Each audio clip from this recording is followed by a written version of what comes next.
Hi, my name's Sunshine. I'm the proud owner of a Himalayan 450. My husband and I spent a lot of time researching and picking out this bike specifically for me to learn how to ride a motorcycle and to travel around the world on. There are a lot of reasons for that, and I actually have a blog post about why we made this choice. Now we are in Mexico. We've been traveling through Mexico for 3 months, and I'm finally starting to have some problems with the Himalayan 450, so I just want to talk about things that have been problems and things that have gone wrong since I've had the bike.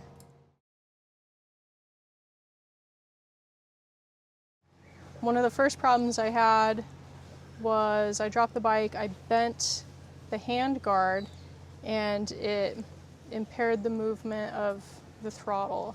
So once I got that off and bent it back into shape, I had to reset the throttle position sensor. It was easy to do. I just looked up a video online, and I haven't had any problems with it since then. At the beginning of our trip in Mexico, I unfortunately drove over a cattle guard that the center bars had been cut out of, and I fell into the middle of a crazy cattle guard. On the way down, I kind of hit the front tire and the brake assembly, and since then I've had a front wheel sensor issue, which from everything I've read can happen if that's damaged or just knocked out of alignment. I think it's just knocked out of alignment because it seems to be working well enough. It hasn't affected the performance of my bike, and we did do some repairs to the front brakes to make it possible for me to continue the trip until we can get more thorough repairs done somewhere. But for the last couple months, I get the alert every day when I get up to a certain speed, and it's not really affecting how I ride. More recently and more concerningly, I've had some problems with sensors that are actually an issue. I did have a warning that said APS sensor failure, service immediately. I ignored it, and 1 minute down the road, my bike started lurching, went into limp mode. I wasn't able to accelerate, and we had to pull over and deal with it. So that's a big problem. From everything I've read online, it's an issue with the throttle assembly, and in my case, most likely a water issue. The whole trip has been dry, but just before this problem happened and I got that alert, we did have a couple good days of rain. That was an issue that required us to pull over on the side of the road. Fortunately, I had phone service and was able to do some digging online and figure out what we needed to do. We ended up just clearing the codes by unhooking the battery and hooking it back up. That seemed to clear it, and I haven't had that problem since then. 2 days after that happened, again, more rain, more water on the bike. I had the same kind of thing feeling like it was happening, and I got an alert that said a misfire detected. Again, we had to pull over on the side of the road, figure out how to fix this problem. We ended up turning it off and turning it on and just cycling through a bunch of times like that, and it cleared, and I haven't had the problem again since then. The first two problems, with the throttle position sensor and with the front wheel speed sensor, are definitely my fault, or problems that, had a clear reason for happening. These last two problems with the APS sensor and the misfire, from everything I can tell, these are definitely issues that would be covered under warranty. Other people around the world have had these problems.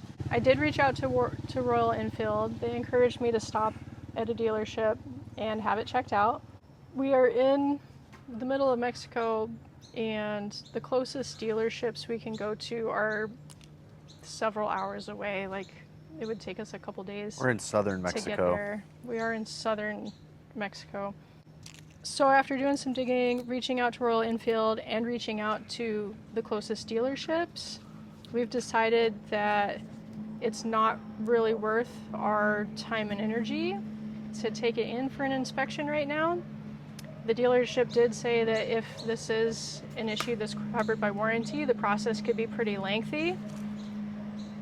It's the same reviews I'm hearing from people around the world who have had to have this issue addressed. Seems like most commonly the first step is that you take your bike in, they check it, they clear the codes, the issue goes away, and they don't consider it for a warranty replacement of this component until the issue pops up again. So we know that we can clear the codes by disconnecting the battery, and right now it's not happening. So even if we do get to the dealership and they check it out, the problem's not currently happening. Most likely they're going to clear the codes, do the same thing that we were going to do anyway. If they do decide to replace it, it could, like they said, be a lengthy process. We don't know how long we would need to stay there. It could be a real hassle. We also found that this whole replacement part is only about $100 online. If that's the solution to fixing this, then we can do that ourselves, but it doesn't really seem worth it to us at this point to go out of our way to have this warranty issue checked out. Overall, this bike has been running really well. I'm at 14,800 kilometers. This is the first real issue we've had with the bike at all. I'm really happy with it. We've talked about recommending this bike or not. I mean, until these problems started happening, the worst thing about the bike was that it's kind of heavy and maybe the seat's a little hard. Other than that, it's been able to do everything that I've needed it to do as a beginner rider. It's gotten us, I mean, we've spent 3 months on the road without any concerns.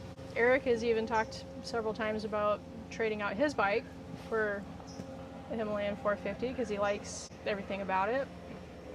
When we bought the bike, we knew that if we had problems on the road, it would be electrical compared to his bike. So we kind of expected that, you know, something like this could come up.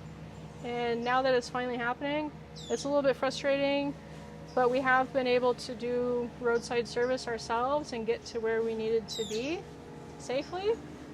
And I think ultimately, like, that's the most important thing. Hopefully we're able to get these problems solved pretty quick and continue on our trip. And if you'd like, you can follow along on YouTube, Instagram. That's good. Okay. Good job. And then wave. Give it a wave.